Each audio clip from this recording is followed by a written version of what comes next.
ఇప్పుడు అందిన వార్త దేశవ్యాప్తంగా బంద్కు పిలుపు ఇవన్నీ మూసివేత వివరాలు వీడియోలో తెలుసుకుందాం. వీడియో పూర్తిగా చూడండి, అలాగే తప్పకుండా లైక్ చేయండి. మరిన్ని అప్డేట్స్ కోసం ఛానల్ వెంటనే సబ్స్క్రైబ్ చేసుకోండి. ప్రభుత్వం నుంచి వచ్చే లేటెస్ట్ అప్డేట్స్ అన్నీ కూడా ఎప్పటికప్పుడు మన ఛానల్ ద్వారా మీకు ముందుగానే తెలియజేయడం జరుగుతుంది. సబ్స్క్రైబ్ చేసుకున్నట్లయితే ప్రతి అప్డేట్ కూడా మీకు అందరికంటే ముందే నోటిఫికేషన్ అయితే వస్తుంది. అలాగే వీడియోని ఒక లైక్ చేశారంటే మరింత మందికి ఇన్ఫర్మేషన్ చేరుతుంది. ఇంక వివరాల్లోకి వెళ్ళిపోదాం. భారత్ బంద్కు మావోయిస్టుల పిలుపు. భారతదేశ వ్యాప్తంగా బంద్ చేపట్టాలని మావోయిస్టులు అయితే పిలుపునిచ్చారు. మావోల ఎన్కౌంటర్కు నిరసనగా ఈ బంద్ చేపట్టాలని నిర్ణయం తీసుకున్నారు. ఈ మేరకు మావోయిస్ట్ కేంద్ర కమిటీ అధికార ప్రతినిధి అభయ్ ఈ లేఖనైతే విడుదల చేశారు. మావోయిస్టులు జూన్ 10వ తేదీన భారత్ బంద్కు అయితే పిలుపునిచ్చారు.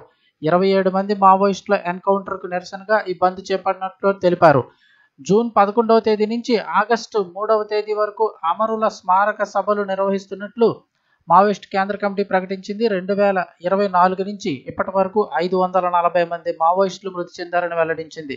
శాంతి చర్చలకు సిద్ధమని ప్రకటించిన కేంద్ర ప్రభుత్వం ఆపరేషన్ కగార్ ఎందుకు ఆపడం లేదని మావోయిస్టులు ప్రశ్నించారు. 2 నెలలుగా తాము సంయమనం పాటించామని చెప్పుకొచ్చారు. కేంద్ర రాష్ట్రాల ఫాసిస్ట్ వైఖరికి నిరసనగా బంద్ పాటిస్తున్నామని పేర్కొన్నారు. ఈ మేరకు మావోయిస్ట్ కేంద్ర కమిటీ అధికార ప్రతినిధి అభయ్ ఈ లేఖను విడుదల చేశారు.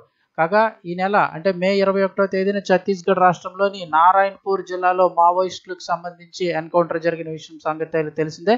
ఈ ఎన్కౌంటర్లో 28 మంది చనిపోయారు. వారిలో మావోయిస్టు కీలక నేత నంబాల కేశవరావు అలియాస్ బసవరాజు కూడా ఉన్నారు. ఆయన ఎన్కౌంటర్లో మృతి చెందడంతో మావోయిస్టుల ఉనికి ప్రశ్నార్థకంగా మారింది. పక్కా సమాచారంతోనే మాద్ ప్రాంతాన్ని పోలీసు భద్రతా బలగాలు చుట్టుముట్టాయని మావోలు భావిస్తున్నారు. ఈ ఎన్కౌంటర్కు నిరసనగానే మావోయిస్టు కేంద్ర కమిటీ భారత్ బంద్కు అయితే పిలుపునిచ్చింది. ఈ నెల 10వ తేదీన భారత్ బంద్కు అయితే పిలుపునిచ్చారు.